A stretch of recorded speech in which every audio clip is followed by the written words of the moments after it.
Hello, everyone. Welcome to Patrik Barfi Show. Today, we're going to talk about the topic of the week, which is saving for a down payment on a house. Saving for a down payment on a house. Let me see. I think I got it here. Okay, saving. How to save for a down payment on a house. How to save for a down payment on a house.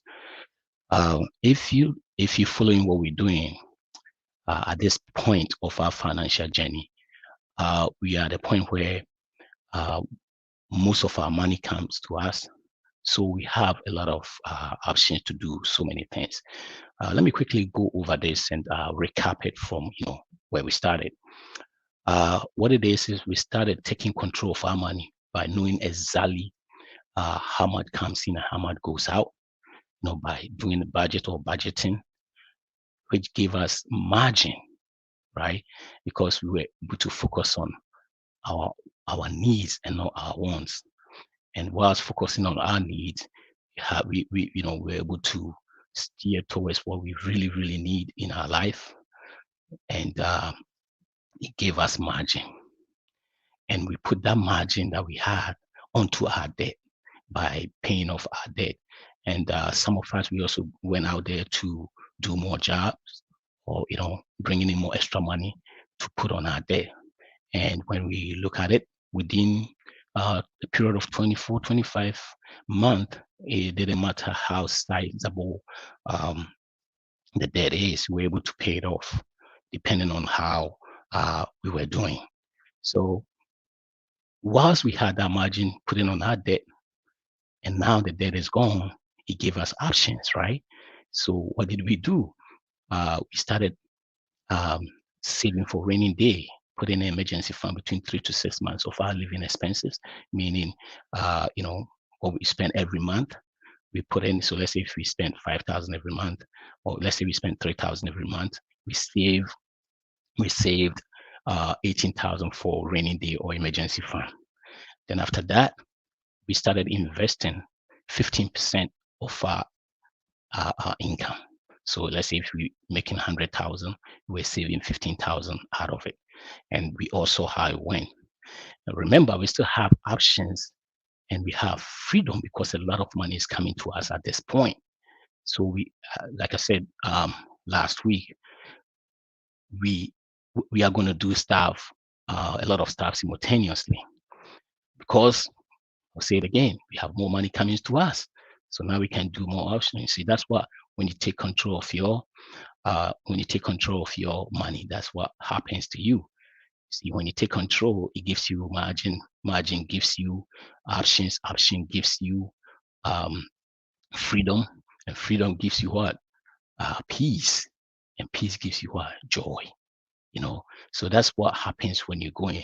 I said it earlier on that this is not the only way to be able to acquire wealth or build wealth, but it's the most peaceful, because there's other way where you have to that we all know you have to base on leveraging and all that, and it's so hectic, it's so frustrating. But when you go this route, you owe nobody anything, and you take your time. There's no rushing, and gradually it's going to get you there because of the life you lead. It's not like a get rich quick or anything.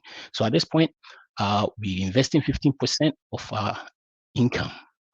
And since we have a lot of money coming to us, because instead of giving the money to all these financial institutions, now it's coming to us. So we see the money, right? So 15%.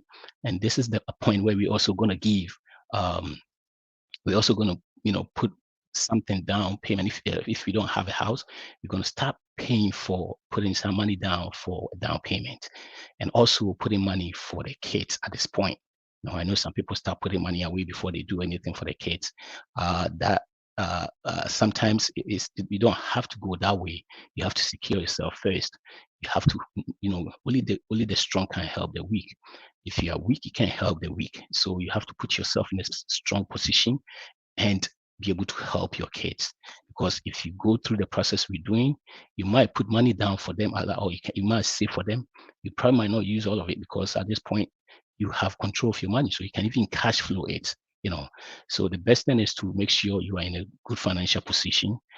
Then you start putting down money. When it comes to this point, people think, oh, I'm a bad parent or not. No, you're not. You are putting yourself in a good position. The best thing you can give to your kids is put yourself in a good position so that you can help them, especially go through school free. So at this point, we are putting money down. You see, for a home ownership is very, very good. It should be a blessing. But if you did not go the right way, it can be a curse. See, the rule of thumb says that your monthly mortgage should not be more than 25% of your take-home pay, right? So let me explain. That means if I'm bringing in 10,000 every month after um, my taxes and my my 401ks, or my retirement, taking everything taken out, that money that comes to me, that money that hit my account, that money there shouldn't be more than 25% of that money going towards my mortgage. Why? Because what it is if you do that, we have other things to pay, you will struggle. So that means I have 10,000 coming in. My monthly mortgage should not be more than 2,500.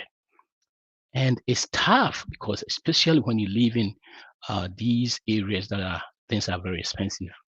Houses are expensive. So how do you do that? The other ways you can do that to make sure you stay within that, because the math is the math. You cannot go. It doesn't mean that you live in California or you live in New York. Houses are so expensive, so I can do 40% of my income. You will struggle when you do that, and that is when the house becomes a curse instead of a blessing, right? So let's start from. I think there was a question that was put on here. Our brother asked a question, and I'll go through the question. Then we start answering the question and go from that side. Let me see if I can see what. See here. Okay, so our brother was asking. Says I have seen seen so people who say that first time home buyer is better to pay 3 to 10% down. Uh, See, consider the rate of increase. Oh, I think I'm putting the wrong one. Yeah, let me see if I can read it from here. See, okay. All right. So the question was, I posted something saying, hey, put in 20% and it's going to be helpful and all that. So my brother was asking, hey, you heard people saying you can put in, as a first time buyer, you can put in 3 to 10% down, and that, uh, you know, it's tough to do 20% because what it is, by the time you wait, the house, the houses are getting more expensive. So let's say if you need more, down payment, and you have to wait 5 years, by that time that house is not that way anymore. So it's so tough. All right, so let me go from there and let's answer from there. Yeah, what it is it is true. First of all, let me go through these types of mortgages that we have. We have conventional mortgage, we have jumbo, we also have the veteran one, and the veteran one, we have the, the government one, the FHA and all that. We have different kind of mortgages and loans that you can get them, but it all comes with a price, right? So let's say FHA is a mortgage that you can, even if you have your score is down, the government helps you to be able to go through that process to be able to get a house. And it's good because what it is most people, when we are paying on a mortgage, it's the same as renting and paying and all. So they think they are throwing the money away. So they want to be, get it quicker and get there to be able to let that money come to them. So that is fine. But like I said earlier on, home ownership is a good thing. But if you don't take your time, it's going to be a curse instead of a blessing. And you don't want it to be a curse. Why am I saying that? What it is if you put in 3% down, which you can get a house, right? So let's say you put a 3% down, most likely you might not get a conventional loan. And when you look at conventional loan and you look at FHA, there are big difference. What it is FHA, even if you have a credit score of 580, you can get a loan to be able to buy. And you put 3% down. The only time you put more, I think, when you have just 500, you have to put about 10% down, right? But what it is one, you have to pay um, PMI, and it's so expensive. What it is in the beginning, you think, oh, I put a little bit down and all that, so I'm able to get a home, and um, it's good. But what it is it's so expensive at the end. You see, most of the time we make decisions for a short time. Anytime you're trying to do something, you're doing your finances, make decisions for a long term, not a short term. When you calculate everything on those back, if government-backed loans, it's so expensive at the end. Why? Because there are so many clauses in there that you pay. You have to pay upfront fees for so many things that you will not pay on a conventional loan. So even if you put in less amount or smaller amount, at the end you might be losing. Unlike the conventional loan where you get more, straightforward. If you have 5% or more, I mean, sometimes even if you have 3%, you can get conventional loan, but it all depends on the situation and all that. So it is good to put more down as much as you can, but you don't have to wait for 20%. You see, the best down payment is 100%. You buy a house is 300, you pay everything, that is fine. But we do not have that money, that kind of money to go buy it. So what you're trying to do is you're trying to put as much as you can to be able to bring the money you're going to borrow down. So if I'm buying a house and it's let's say it is 20%, let me see, yeah, if I'm buying a house and it's let's say 200, 20% is 4,000, 40,000. And if I put 4,000 down, first of all, I'm not paying PMI, which doesn't help you, it helps the mortgage company. What it is you remember not long ago there was a crisis, housing crisis, and what they realized was people were just going buying houses with no money down, and subprime mortgages were taking advantage of them. Because of that, when the hardship came, people just left the house because they had nothing in the game. They had no skin in the game. So at this point, what they started doing was they want you to put money on it also, or put skin in the game, because if you have a house 200 and you have 40,000 in there, and any hardship come, you not just leave your 40,000 out there. You might want to sell it, or you might want to do something about it. You fight for it. So that is the reason why all these, were put in place to be able to make people put their skin in the game, and also they will be able to stay in. So what it is if you don't, but still, it's still high. The 20% is people still can pay it. So they made something available for the bankers to, or the companies can borrow money for you, but what the money they're borrowing for you, you're paying interest on it. And so that interest, or what money you're paying, it doesn't come to you. It helps them if you are not able to pay your mortgage. And that is one thing that we all want to avoid, because what it is it adds up. Remember, the rule says, or the rule of thumb says, you cannot use more than 25% of your mortgage, right? Sorry, your take-home pay.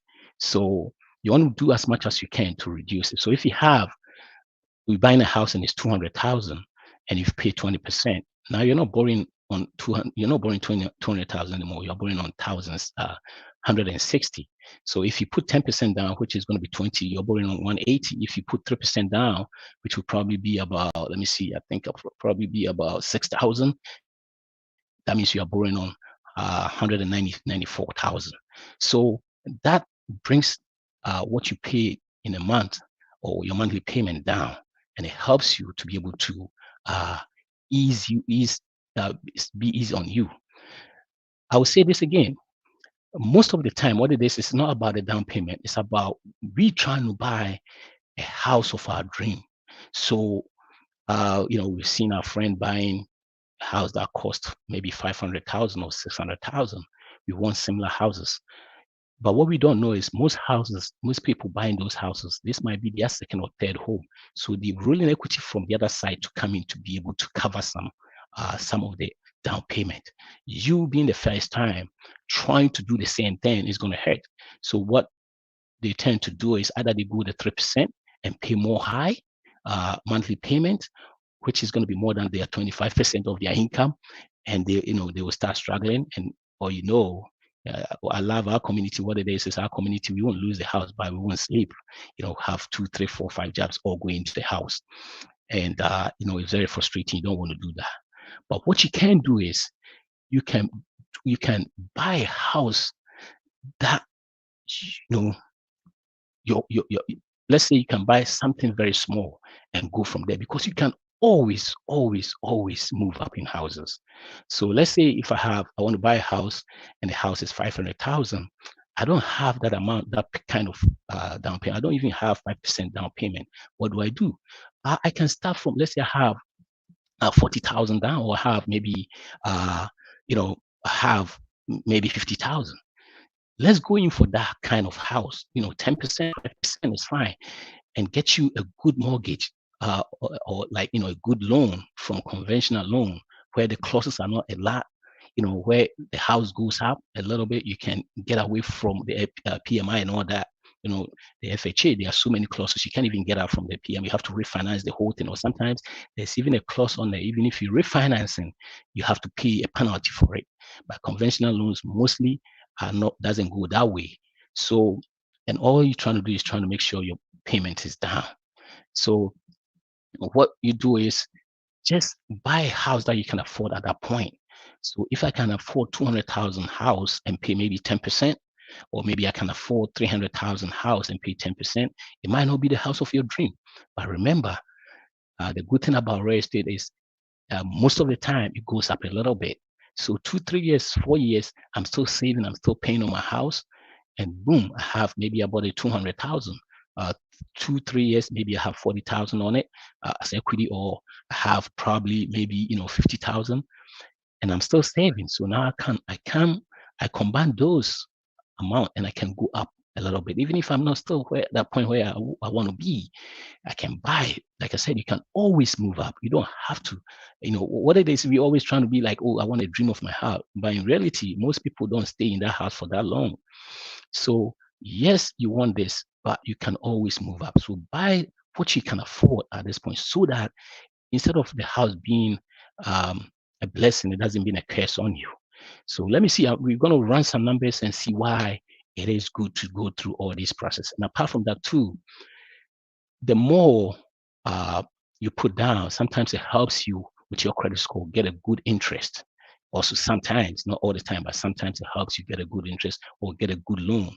So it helps you on all those things. And that's all we're trying to do, is we're trying to make sure we bring everything down, especially the interest that we pay on a house is so huge. What it is we don't even we don't even look at it, because if you go look at it, you won't even buy a house, right? You won't even buy it. So let's run some numbers, and let me show you some scenarios and see how. I love showing people numbers. I love showing folks numbers and see how, because sometimes it makes more sense when you show them the numbers. So let me see if I have this here. I can bring it up, and let's all do this. All right, so I have a mortgage calculator, and this is just a regular mortgage calculator. You can get it anywhere. It's not anything special or anything. When you go online, plug in mortgage calculator, you get it. So let me make it a little bit larger. Okay, so let's say you want to buy a house, and when you're trying to buy a house of let's say 500,000, because most these days most places getting a house for 300,000 houses and all that is not pretty. So let's say 400. I mean, you might get a decent house, 400. Like a four house that can fit like a four family and all that. It might not be something you want, but remember, you can always move up. So if we put in a 400, we're buying a house. First of all, you have to know how much. You see, some folks, we don't even think about it. Oh, I want to buy a house. What? They don't know. I just want to buy a house. You have to know what kind of house you want, how much you can afford at that point, and look to it and say, hey, this is how much I can afford. This is how much I can do, and go through. So that is the first thing you have to do, especially the first time buyers. You don't know more about it, right? So 400, let's say if we put in 20% down, right? So if you put in 20% down, most people go on a 30-year mortgage. So let's do 30 years, right? If we do this, our monthly payment, because what it is look, I'll show you something after that. When we put this down, we have 30 years. We have the percentage of the interest. Since we go in 30 years, usually it's different from when you go in 15 years. My recommendation will be 15 years, but most of the time we are so tied up, we can't do 15 years because 15 years is more. So let's go by the normal way that about 70% of the population, go, and it's 400, not 20%. A lot of them don't do 20%, but let's do 20% for now. I'll show you different scenarios. And what it is, we go 30 years. The rate is now, as at this point, it's now 7% when you go for 30 years. And this is how much you're going to pay, 272 as your mortgage for the month. All right. When you look at here, right? Look, okay. So principal interest is 2,129, and the property tax. This might vary a little bit, but on average, it's about this. Why? Because a place like New Jersey, their property tax are very high. So if you live in Jersey, this would be a little bit different from that. In a homeowner's insurance, that might depend on whatever it is, the area and all that, and also your homeowner's dues. So this is ballpark estimate. My problem might be this. All right, let's do the same thing and see this, right? And let me do a little bit calculation here. So let's say if we pay in a house, and this house cost this much, and we're paying 2,729, all right? And we're going to pay it for 30 years. If we do the same, if we pay the same thing for 30 years, by the time we're done paying this house, we will pay 979,560. 979,560. Right. This is the reason why I recommend, or most financial planners recommend, if you can do more, if you can go about 15, it's good. But what it is you don't want to be do something that is so tight. But if you follow what we're doing at this point, we owe nobody anything. So we have a lot of margin that we can put on this mortgage. So you can sometimes, most of the time, people that go through the process, they usually go like 15 years. So let's put the same 15 years. And first of all, this is what we see. The first thing we see is the interest rate changes. If you go 15 years, the interest rate change, right? So from 7 to 7.5. That you might think this is small. It's a huge difference. But guess what? We were paying the 30 years. We were paying 2,721. So you might think if you do 15 years, then that money is going to double, right? Instead of when you double, it's supposed to be 5,000 something, right? But guess what? Look at how much you're paying. You're paying 3,379. So even that side alone is something, because you didn't pay a double of it. And guess how much it's going to be? Since we're doing it for 15 years, if we're going through or paying everything and paying it off, by the time we're done with 15 years, 3,379 times 180, because it's, and guess how much it is? We're paying, if we do that, by the time we're done paying, we will be paying 608. 608, right? 608, 200. With all due respect, taxes are part of it. So I'm just generalizing it. You probably, if you take the taxes out, which you might pay anyway, even if you pay off your house, you still have to pay the taxes on there. So I'm not, since there are taxes both part, I'm not going to do anything. I'm just going to leave it this way. So 272. So we have the first one, when we do 30 years, it was 979,560. And just by doing the 15 years, guess how much interest we saved? We saved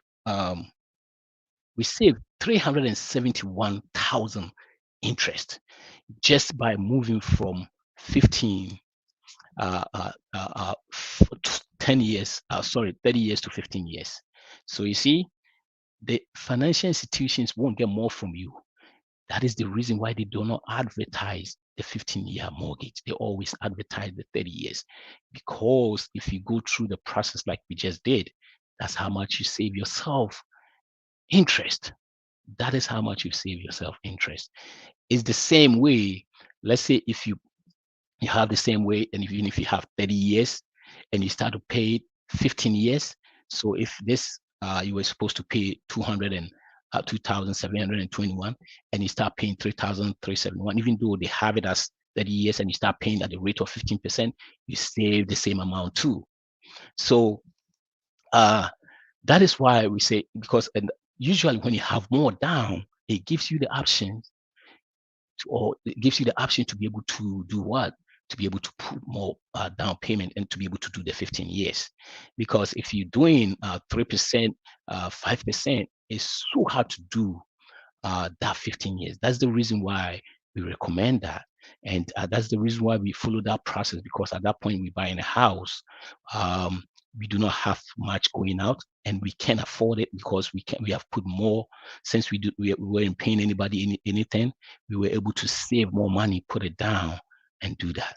So let's do this. Let's also go to the other way where, let's say if you're doing 3%, right? Let's say you buy in a house for four and you're doing 3%. 3% is 12,000, right? Well, I think I said 6,000 the other way. So and let's say we go on 30 years. So if you're doing 3,000, 3,000, 3%, 400,000, 3%, which is 12,000, and we do 30 years. Guess how much we pay? So all of a sudden, the mortgage, your monthly mortgage, moved from the 2,721 to 3,496. Why? Look at this. The PMI, if I can see the arrow, the PMI is in there, and you're paying just a chunk of it, 323. So if you can, you might want to try as much as you can to avoid it. That's why even let's do this as 3% or 5%. You pay less on the PMI. See, at least you pay 317. So let's say if you do 10%, the more you put down, all the way to, you see, you pay it's not much though, but it still changes a little bit, because on the mortgage, when it comes to mortgage, even $100, if you're saving $100 monthly, it helps a lot, because this is not like you put it on your mortgage. This is something you're giving for somebody for free. The financial institution getting this, somebody will say chopping it for free. So you want to do as much as you can to be able to do that. And guess what happens? See, and this, if we to calculate this, the same thing that the same house, 400,000, you put in 3% on the house. Guess how much you're gonna pay by the time you're done paying this house. Let's say by the time you done paying this house, you pay 1.258,000. So look at the difference, 1.2. So from that time, from the 3%, you've paid extra almost 400,000, almost 400,000. So I understand, you want to rush into a home, and there are some people, when they are paying for rent and all that, they think they are wasting money. You are not wasting money. If you tell me you're going to rest for the rest of your life, I would disagree with you and say, hey, you might want to start thinking about buying a house, because home building or home buying and owning a home helps us also build wealth. So, but if you know what you're doing, renting for 5 years, 2 years, 3 years, to be able to acquire down payment, to be able to put a lot of down payment down. Don't think about what people will say, like you throwing money. No, you're not throwing money away. It's called buying time. And I can guarantee you, if two people right here are doing the same thing, let's say one of them got 12,000 and they put 12,000 down, 3% of it, and they stop doing this, and you wait for 2 more years and get more and get, let's say, the 20% and do the same thing. Probably the house might have gone up a little bit, but if you do the calculation, you'll be winning more than what they are doing. You'll be way ahead of them when it comes to the calculations. But we don't factor all those into consideration. Even though you waited 2 years, they might build some equity on that house and all that. But you coming in, one, you're paying less, and you can put more money on there, and by calculation, you'll be way ahead. So we do not factor all this in there. And like I said again, if you put in good, sizable amount of money, yes, you will be able to get a good loan most of the time, because we understand, getting 3% and all that, those loans, there are so many clauses on there. Even if you want to refinance, you have to pay a penalty for it. if you want to do this, there are so many clauses that you can. The same way it's like the veteran too. You put no money down, so definitely, they have upfront fees and all those things that you will not pay those fees on the other mortgages. So yeah, it's good for us to start looking for a home, start trying to buy a house, but the down payment matters a lot. So the thing, what we can do is we can, if we want to avoid all these, we don't want to wait. The more we're waiting to put the more money, the houses are going up and all that. Focus on what you can afford at this time, and you can always move up. You can always move up. So you buy something for 300,000, which might not be pretty, which might not be what you want. But like I say, hey, you're not in competition with anybody. You build a little bit of equity, and you don't stop. What you do is you also, whilst you paying building equity, you also still stashing away a little bit more money. So 2-3 years, you see you're comfortable. You can pay, maybe at the same time too, your income might go up. So things are changing, the numbers are changing. You sell this house, probably have something over there. You've also saved something, you put it together, then it can put you to where you want to be. Even if it doesn't get there, get whatever you can at that point. Or you can do that. There's nothing wrong with you changing houses going up. So far as you're winning, you're doing it the right way. It's always good to do that. So let's make sure we don't rush into it. Like I said, home buying or owning a home is very good, but if you do not do it the right way, it's going to be a case. I'm telling you, there are so many people here that they didn't. That's when we call you a house poor, because you bring in maybe 4,000, 5,000, or let's say you bring in 6,000, and about 3,500 is your home mortgage. You will struggle, no question about that. Even with that point, if you don't owe anybody anything, you will struggle because you have other things to pay. You have utilities, you have groceries. If you have kids, especially you have kids that you have to take care of and all that. You buy gas, you buy this. So make sure you stay within the rule of thumb, which says 25% of your take-home pay should be your mortgage. 25% of your take-home pay should be your monthly mortgage. What I've seen is, there's two things when it comes to this: rich people and poor people thinking. When rich people or poor people are trying to get, when poor people are trying to get stuff, they ask for how much a month. And when they see how much a month, oh, then we can afford it. They don't think long term. But rich people ask, how much is the whole thing? And they make the analysis and see how much they can attack it. So don't think about how much, I can pay 3,000. By the time you realize you have so many things going on in your life and you can't even take care of this. So yeah, home buying is good. Let's make sure we do it the right way. The down payment is good. But at this point, if let's say you have something, your target is to buy a 600,000 house, but you have maybe 40,000, it's okay. Go in for a 400,000, and you can always move up. Especially, when you look at it every year, majority of us, our income goes up. So by the time you realize 2-3 years, your income, might change. You are up income, and also you have the 400,000, which you probably build a little bit of equity. So I think that is the problem. I think the problem is we always want to follow somebody what they are doing, and the plan is not our plan. You have to be your own goals. If your own goals, you don't look at what somebody is doing. You look at what you can afford at that time. Even though you have a target that you want to hit that target, if it's not ready, and you can, because 40,000, if you have 40,000, is good. Buy something, even though what you want to buy is 600. Buy it now. Start building equity on this one and all that. Don't force to go get a 600 and put just 3% and have these mortgages that have so many clauses that even when your income goes up and you want to refinance, you still have to pay a fee and all that. Do the 400, do the 40, and that, you are free on that mortgage. You can do a lot of things. When you're getting out, it's so easy and all that. So these mortgages got so many clauses on there.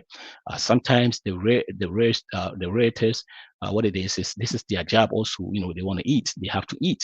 And so some of them, they bring these programs and all that to you. I mean, most of them don't know all these clauses and all that because they are, real estate. They are not the finance. They are not financing it, but they know the programs. So sometimes they bring these programs. They think it might help you and all that, but at the end, you might be losing. So you have to make sure, you ask questions, you go through yourself, see what it is, before you get into all these programs. So yes, you can get a house for 3%, 3.5. But my suggestion is to make sure you go in and do it right, because the same amount, if it's 600 house you're trying to buy and you can only pay 3%, turn that into a 400 and pay 20% or 15% or 18% or 10%, and you can move up. There's no law that says when you buy a house, you have to wait for, when you wait 2 years, when you sell it, everything comes to you. But even if you are rolling into, if it's not 2 years and you're rolling into another house, there are some things that sometimes you don't pay the taxes and all that. So all these are, some of the things we have to do. We have to make sure we go in buying a house, we're buying it strongly. You do not want to be a house poor. That's the last thing you want to do. Like I said, in our community, we won't lose the house, but we won't sleep because we have to take up 4 or 5 jobs and everything goes into the house, not like you investing. So at this point of our journey, if we do not have the house, we put in more in our house. We put in more down payment to be able to get it. So that's the whole thing. 3% will get you a house, no doubt, but the clauses are too much. And make sure the plan is your plan, not somebody else following what somebody is doing. So make sure, and that is what is going to get you the freedom and the peace. Because if you buy a house, you have 20% down and you go 15%, you owe nobody anything, or your money, you can see them. It's so nice. That's when the peace and the joy comes in. You sleep like a baby. You don't owe anybody except your house. So I think we're gonna, from here, like I said, at this point, we're doing things simultaneously, all together at the same time. At this point, we also have to start putting something for the kids. So next week, our topic is going to be about student loans. So make sure you spend wisely, save intentionally, and give. This is your boy Patrik Barfi. Until we meet again, peace.